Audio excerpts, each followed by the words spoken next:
I believe every athlete should choose the Ivy League over Power 4 schools in 2026, and in this video, I'm going to break down the practical reasons why. We're not wasting time on hooks today, let's get right into it. I really encourage, if you're listening to this, that you can watch this video on YouTube as well so you can see the visuals that go along with this, but I'm going to do my best to also speak and talk through this thing. So, like I said in the intro, I really believe every athlete should go to the Ivy League over the Power 4 in 2026, and how we're going to start by talking about this is talking about the pros of going to the Power 4.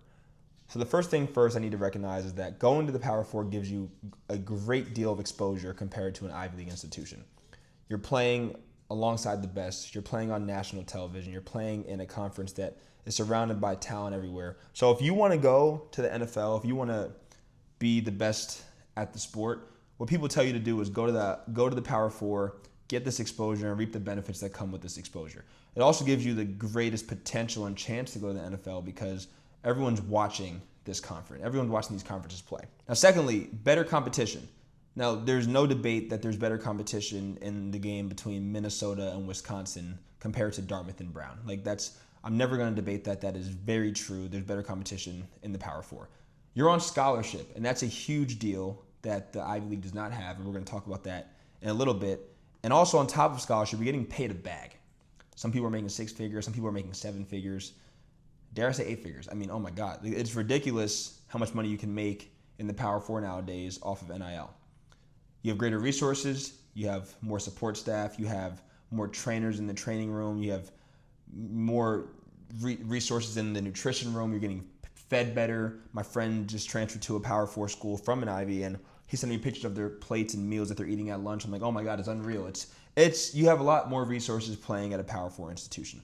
And then the perks, there's more hype around your name, around who you are. You might have more followers because of that. The game day atmosphere is better. You're playing at Alabama, you have 100,000 at the game versus 20 people, not 20,000 at an Ivy League game.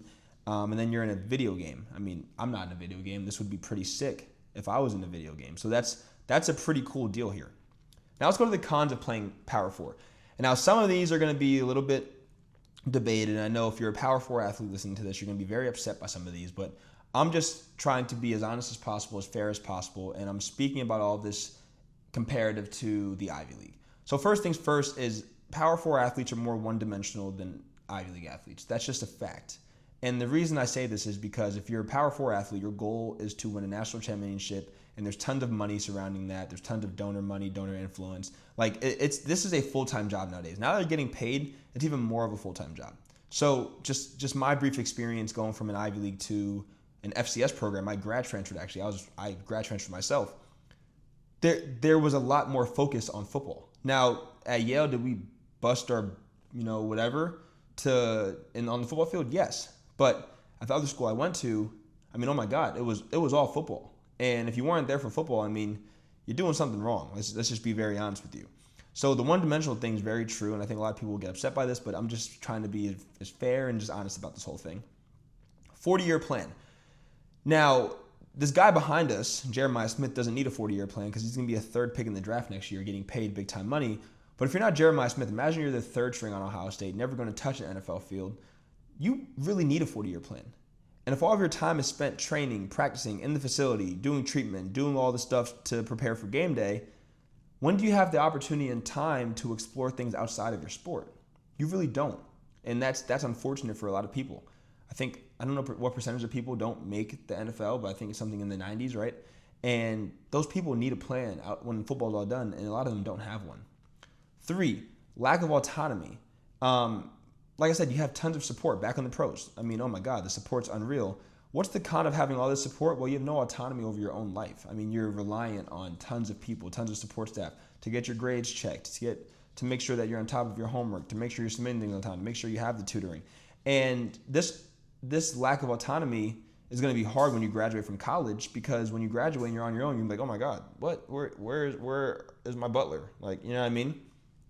4th, money is volatile.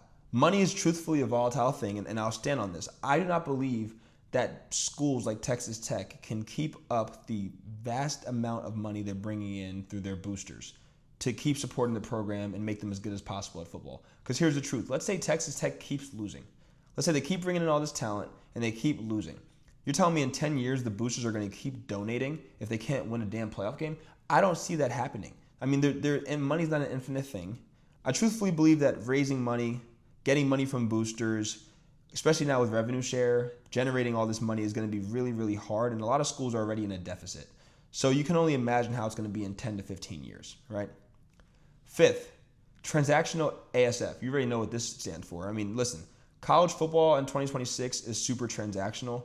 A safe haven for that is in the Ivy League. That is very true. I will stand by this. Why is college football transactional in 2026? Well, everyone's focused on winning, which I get. You should be focused on winning. But because of the transfer portal and because of money, there's a lot more, I guess, transaction that goes into this whole thing. I mean, let's just call it how it is. If you're not playing the way you should be, if you're not competing the way you should be as a player, they're going to go here to find your replacement. And then you're going to get replaced, and then you're going to be sitting there as a backup, and then you're going to transfer somewhere else to find a place where the grass is greener for you, and who knows if it is. And everyone's jumping ship. Everyone's going from place to place to place. And as you start realizing, the grass isn't always greener, but that's where you're told when you're getting offered more money and more opportunity. All right, listen, I'm aware that the information I'm sharing may be new to you and your family, and maybe things that you've never thought of before. And that's why I want to offer myself to be a resource to you and your family as you navigate these tough decisions. I've been there before. I understand the games that coaches play. I understand how attractive money can sound when it's right in front of your face. But there's a lot more things to consider when it comes to making this decision for college. So in the description, I left my website, masonship.com. You click on the link, it'll bring you to a place where you can book a free call with me. I'll talk with you and your kid, the parent, whoever wants to talk. We'll break down strategy, and hopefully you leave the call with a little bit more clarity than you came in with. Like I said, the link's in the bio. Please feel free to book them. I love these conversations with you guys, and let's get back to the episode. Pros of the Ivy League. Now let's switch up to the Ivy League. So in the Ivy League, you have more autonomy. Why do you have more autonomy? Let's make sure I explain all of my arguments. You have more autonomy because the coaches, Coach Reno, one of the best coaches of all time in the Ivy League right here, they understand that most of their players are not going to be in the National Football League. And that's not the goal of actually a lot of players. A lot of players in this picture here, well, this one here is in the Houston Texans, this one here is the captain's going to be drafted next year, right? But some of these guys in the background, a lot of their plans are not the NFL. Their plans have a great college experience, get a great degree, and have a great time, right? So because of that, you have more autonomy over your life to figure out what outside of football you care about. And because of that, you have an opportunity to build a 40-year plan. And by building a 40-year plan rather than a 4-year plan, where I put cons here, no 40-year plan, is that when football is done, you're okay. That there's a life beyond football. And, some people, it takes a while to figure out. Some people are figuring it out while they're in school, but this is a big time thing. Optional summers. I'm going to make a separate video about this because I think it's important to talk about. But Ivy League athletes do not have to be on campus during the summer as compared to a Power 4 football program. Like your butt's going to be there all summer. You're going to be training all summer, even FBS. Like besides the Ivy League, you have to be there in the summertime. And this is a huge benefit for Ivy League athletes because you can do tons of different things during these summers to maximize your opportunity to build a 4-year plan and continue to become more and more autonomous. What are some examples? I studied abroad. I went to the London School of Economics and got a 3-week certificate when I was at Yale as a junior. And then I came back and trained for the entire summer and got ready for the season. Are you telling me those 3 weeks away are going to be that detrimental to me? No, because the Power 4 gives players 3 weeks off before summer training in the first place. And a lot of guys go home, and guys who aren't really big-time players are going to be BSing. So those 3 weeks I spent in London, right? And I came back and I was ready to go, and I had a great season. I was fine. Other 2 summers, I did internships. I worked at 2 sports media companies, gained a lot of experience outside of just playing the sport, and found my passion beyond the sport for when I graduated, right? And then on top of this, you can choose to stay on campus. But then, even for the people who are really serious about football, is being at the school the best for you? Maybe it is, but also the opportunity arises for you to go anywhere in the country and train. I know players who use this opportunity to go to Cali, Florida, train with a personal trainer, one of the people you see on Instagram who are really, really good, like Receiver Factory, Route God, all these people, right? And train with them and came back like super freaks. It was unreal. And that's a real thing. For the network, I'm not going to spend time talking about the Ivy League network because people are like, there's a network everywhere. Yes, there's a network everywhere. But what we do know, and it's not debatable, is it does not matter what school you're at within the Ivy League, the network is unmatched and unreal. Fifth, the best players in the Ivy League go to the league. I'm going to show you a slideshow in a second. But as I mentioned before, this was the captain of the last year's Yale football team. He's now in the Houston Texans. This guy right here, Abu Kamara, is now the new captain of Yale football. He's going to be drafted next year. He's one of the best players in the country. Everyone in the school, everyone in the country wants him to transfer. He's not going to transfer because he knows and understands this whole 40-year plan, right? 6, FCS playoffs. The Ivy League is now in the FCS playoffs. A lot of the people were deterred from going to the league because they wanted to play for a national championship. Well, guess what? Now you can. No more excuse with that. And then last but certainly not least, the most important thing about all of this is graduate transfers. Ivy League athletes have the ability, after graduating from their Ivy League institution, to grad transfer and reap all of these benefits. Reap all of the benefits that you have being in the Power Four after you get your Ivy League degree. And now the question, are people actually taking advantage of this thing? No way people are actually grad transferring and going to big time schools. Well, let's talk about it. These are 4 players from last year's Yale team. And this is where they're going to play big time football next year and get a bag. They got a Yale degree. All of them have a Yale degree. And now what? UVA, ACC school. Houston, Big 12 school. Nico Brown was the #1 rated receiver in America last year. Better than Jeremiah Smith. Better than all your favorite receivers that you're watching on television. He was ranked #1. He had offers to Alabama, Washington, you name it. Everyone in the country wanted him. He went to Stanford. Mikey Bennett got a Yale degree. Is about to be a starting tackle at Oregon next year. My God. Imagine you can actually do this. And it's not imagine because these guys are blueprints for you being able to actually get it done.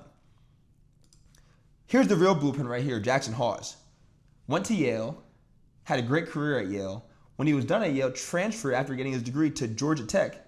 This is him, absolutely dragging a dude at Georgia. That's that Yale strength right there, right? And then got drafted and was on the Buffalo Bills playing with Josh Allen in them. Scoring touchdowns and hitting spikes with Josh Allen. That's big time. That is big time stuff right there. All right, now let's talk about cons of the Ivy League. I try my best to be fair in all my videos and be very fair about some of the downsides of being in this conference because there are a lot. I'm just going to be very honest with you, right? So first is no scholarships. Oh my God, that is terrible. The Ivy League not offering scholarships to students is unreal in 2026. I cannot believe it, right? But they offer financial aid. So let's talk about how this works. So there's 3 groups of people I would describe to be in the Ivy League. You have Group 1, and Group 1 cannot afford to go to the league, but financial aid will cover them. And they'll cover their bases, and they will go to school for free through financial aid. If you want to figure out if you're one of those families, you can go on Google real quick and just type in how much money is the threshold for getting financial aid or not at insert university, and hopefully that they have accurate information there. I don't want to be the giver of accurate information because I'm not fully sure about each school and their numbers. Reach out to me with more questions. I can do some research for you and get it figured out. Secondly, no NIL. A big con of the Ivy League is that they're not giving out big time money to people. There's word that Penn has a collective. There's word that Dartmouth may have something, right? But who really knows what was really going on behind the scenes?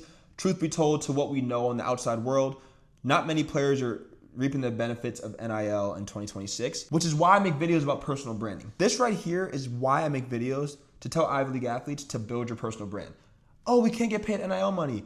Oh, we want a collective. Well, you can make money by just posting on social media, bro or gal. You can, seriously. So if you want to be one of those people, just send me a DM. We're going to get this started for you. But truthfully, this whole con right here can be exempt. We can delete this right here. I'm going to delete it because you can get NIL if you just are deliberative about it. Post on social media. Imagine how marketable you are with a large follower count and being an Ivy League student. Oh my God, that's unreal. Take advantage of that. I'm keeping that deleted because it should be.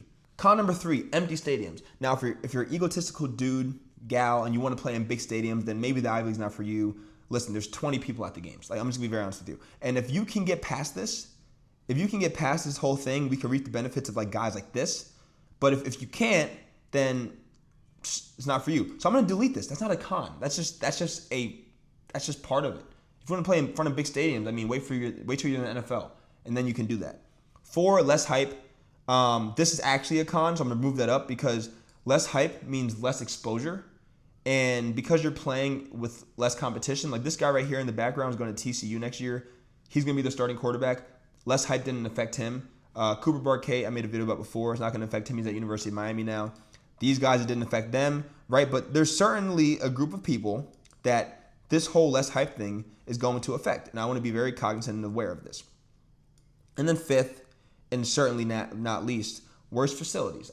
Like I said, access, the things that the school provides you are not as good as they have at Oregon. But luckily, like I said, if you can withstand those trials and tribulations, which, listen, they're really not that bad. They're awesome facilities.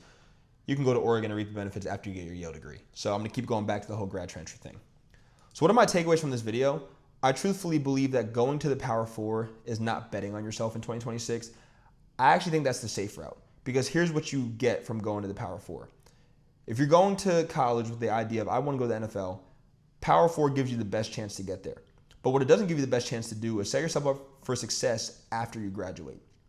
Going to the Ivy League gives you a lower chance of going to the NFL, but it gives you a higher chance to set yourself up to graduate and have a great job, have good placement, all of that. So by going to the Ivy League, you protect yourself on the whole life after football thing, and then you give yourself the opportunity to bet on yourself as an athlete, not just as a football player, basketball, volleyball, whatever. Bet on yourself by going to the Ivy League, dominate in the league, and then reap the long-term benefits, as I keep going back to and talking about. But the only way you can do that is if you make the tough decision of going to the league in the first place. So I really hope that you enjoyed this video. Please like and share it on whatever platform you're watching this. I'm going to keep making great videos like this. I really think it's important to share this knowledge to people, and please subscribe to my channel. Thank you.